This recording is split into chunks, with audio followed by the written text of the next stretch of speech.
Hello, Steve here from Coles Honey Butchers and welcome to my kitchen.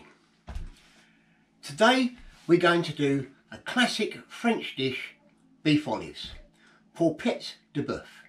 Please, no comments on my French because, well, I'm not a Frenchman, I'm an Englishman.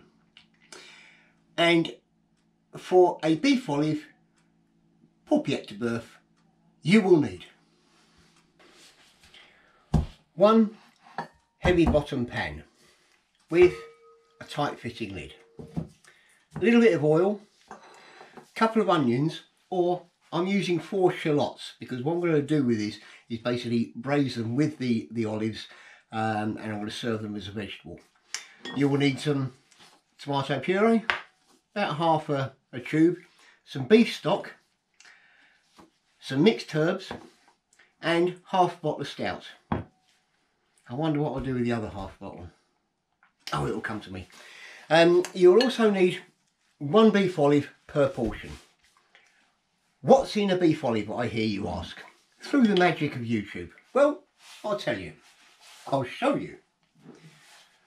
A beef olive in the classic French dish is the thin end of a sirloin.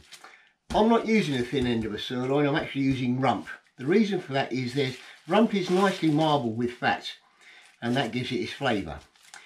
The French stuff it with a pork forcemeat, which is what we call sausage meat. But I do it slightly different because I put inside the sausage meat, I put a chicken inner fillet. Now the sausage meat, if you have a preference, then please order in advance. This one I'm using is our world famous red onion and cheese sausage meat. You can see the lumps of cheese there, beautiful. I know this will work inside this dish. You also need 3 ties. Right, now the classic French, all you do is you spread out the sausage meat until it's big enough to wrap this in. Now the French used to wrap these things, they were rolled up cork shaped. I can only think that's through to presentation. Then they were wrapped in pork fat to stop them drying out.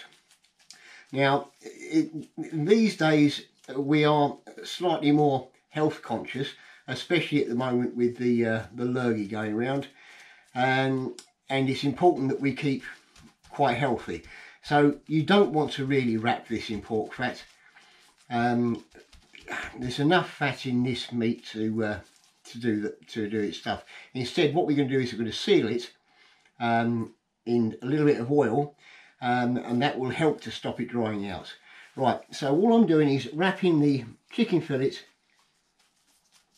The chicken fillet adds nothing to the flavour, but what it does do when you serve this dish, it certainly adds to the presentation. Right, so we wrap that in there. We then wrap the beef over,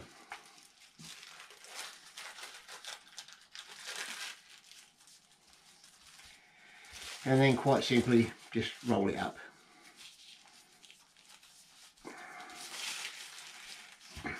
There is your beef olive. You may notice there's some olives on the table, and that's as close as they get to this dish because there are no olives in it. Why the French call it beef olives? To me, Paupiettes de boeuf sounds like beef parcel, and the word olive in French translates to olive in English. So why it's called a beef olive, I don't know. However, it is called a beef olive, so I'll munch on one.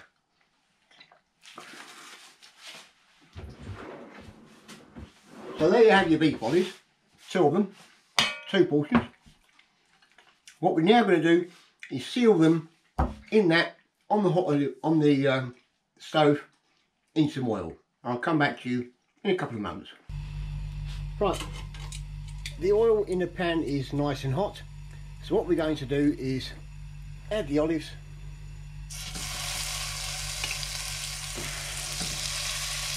Not the olives. We're also going to add the onions. What we're going to do is brown them off. Now, making a bit of noise, so I'll raise my voice a bit.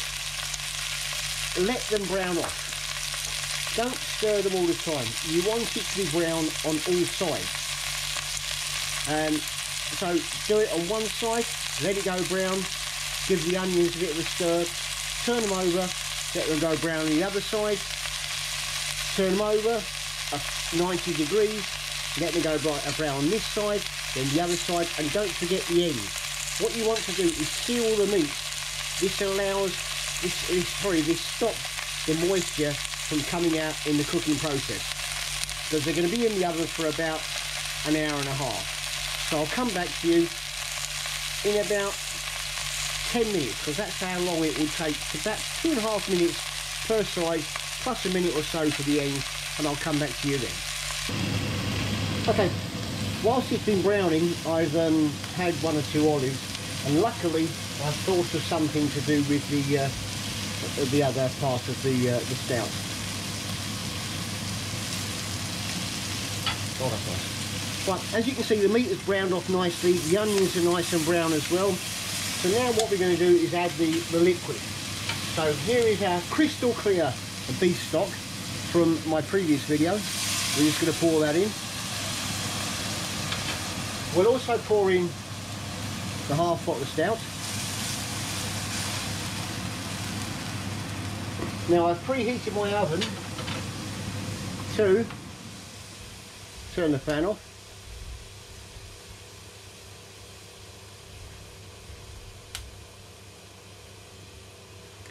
To about 190 to 200. We're also going to put in some of the mixed herbs and the tomato puree. You may also have noticed that I've demolished quite a lot of the olives. Thank God they called this beef olives. Gave me an excuse to eat some. Right, we'll give it a little stir with a spoon.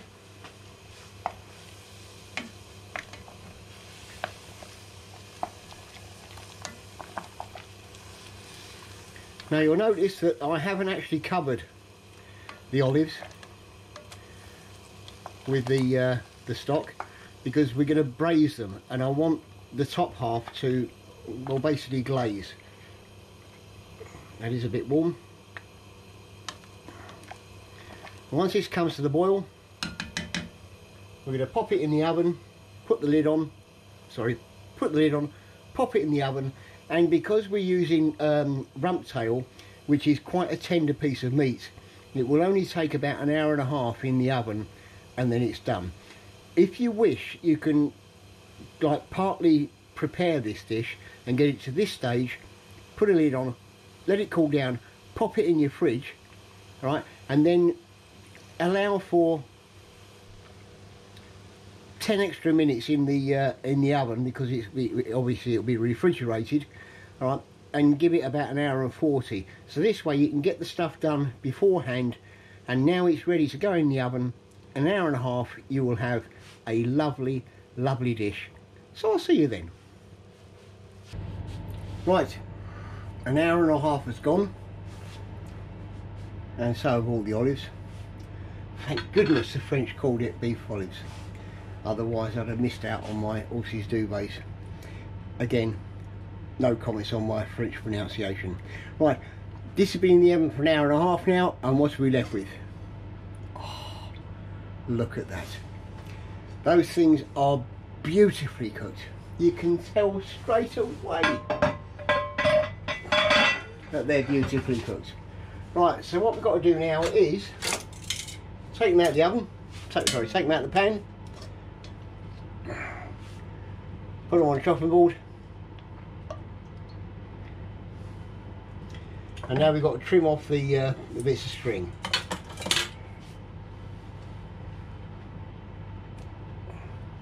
This is quite warm.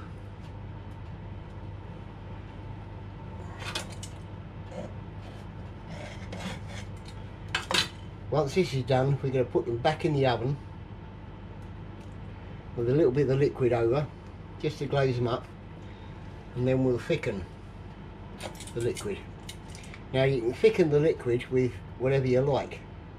Could be a beurre mayonnaise, Could be some butter, could be a reduction, or it could be a nice bit of gravy granules. So there's one. Oh, you can see the cheese trying to burst out of that.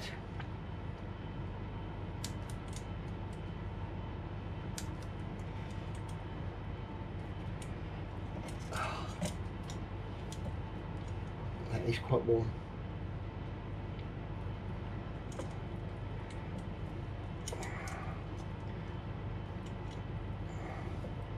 Good job, what chef's fingers. Right, they're on there. We're also going to put the shallots on there, because I let it go back in the oven whilst I finish off the gravy and get it ready to serve. Now what I'm going to do is just put a spoonful of the sauce over the olives. I know they're not real olives. God bless the French and their mispronunciation. Right, that's going back in the oven whilst I finish off the sauce, and I'll come back to you in about 10 minutes. So an hour and a half has gone, and so have all the olives. I've took the olives out of the pan and the shallots, popped in the oven, and now they're lovely glazed. So what we're going to do now is cut them in half, pop them on a plate,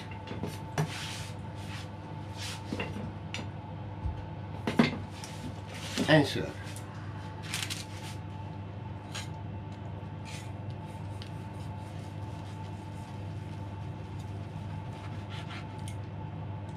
Oh, they look pretty.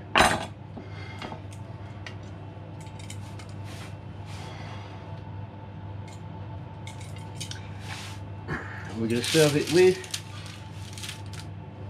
a couple of shallots,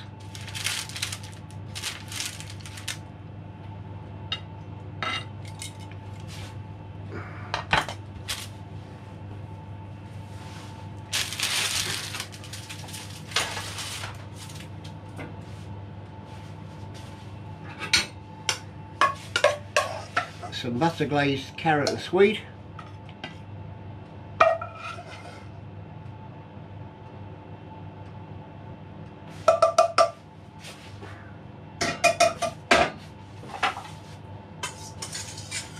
some tender stem broccoli, bit of colour,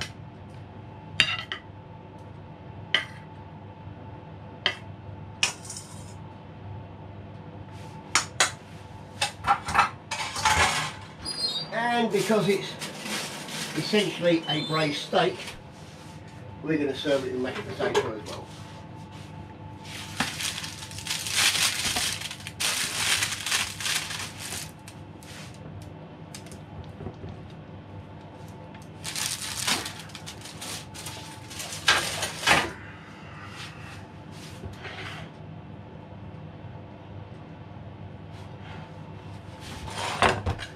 We're now going to just drizzle it with a bit of gravy. We don't do jus in this country, we do gravy.